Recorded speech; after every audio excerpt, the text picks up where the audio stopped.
嗨，我是于哥。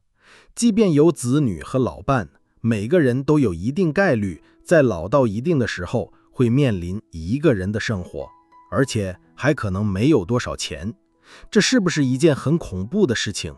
然而，下面要讲的故事可能会让你觉得没有那么恐怖，甚至也能活得很快乐。这是一位真实世界中的主人公，这位女士65岁放弃房产，75岁经历母亲和猫咪相继离世，如今77岁独居无亲人，退休金不多，但她活得比大多数人都轻松自在。很多人以为年纪大了就必须有房子、有伴侣、有儿女才安心，但这位女士却反其道而行。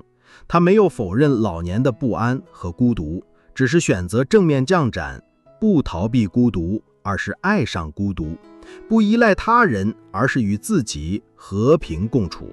他坦白，30多岁的时候曾经因为单身感到极度孤独，甚至尝试和不合适的人交往，只为了不一个人。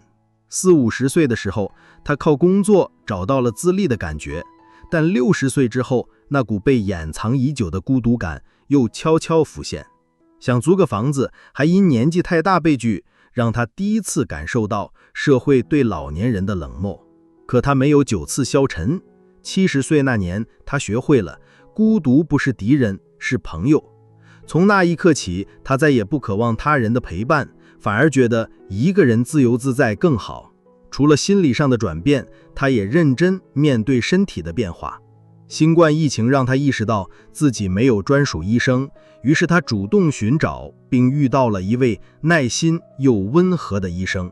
当医生说您74岁了，平均寿命88岁，还有14年，您想怎么过？他彻底被点醒。这14年是选择被药物、焦虑、琐碎绑架，还是活出想要的样子，全看自己。他决定轻装上阵，不再把注意力放在有没有人陪这种问题上，而是去找一个人也能开心的方式。于是他组织了支持独居女性的团体，享受每天的料理、运动、看球、喝酒，一个人却从不寂寞。他常说，让你幸福的人不是别人，是你自己。甚至每天睡前还会跟身体说谢谢，谢谢你膝盖，谢谢你心脏，还把孤独当作朋友，把生活当作礼物。有人说他孤苦伶仃，但他笑说，这是我自由的生活方式。他再也不追求远方的风景，而是在浴场里发现美丽。哪怕没房、没钱、没伴侣，甚至生病，只要内心感到幸福，那就足够了。自己的幸福自己定义，这是他最想告诉大家的一句话。如果你也担心一个人的老后生活，也许他的故事会带给你一点新的勇气。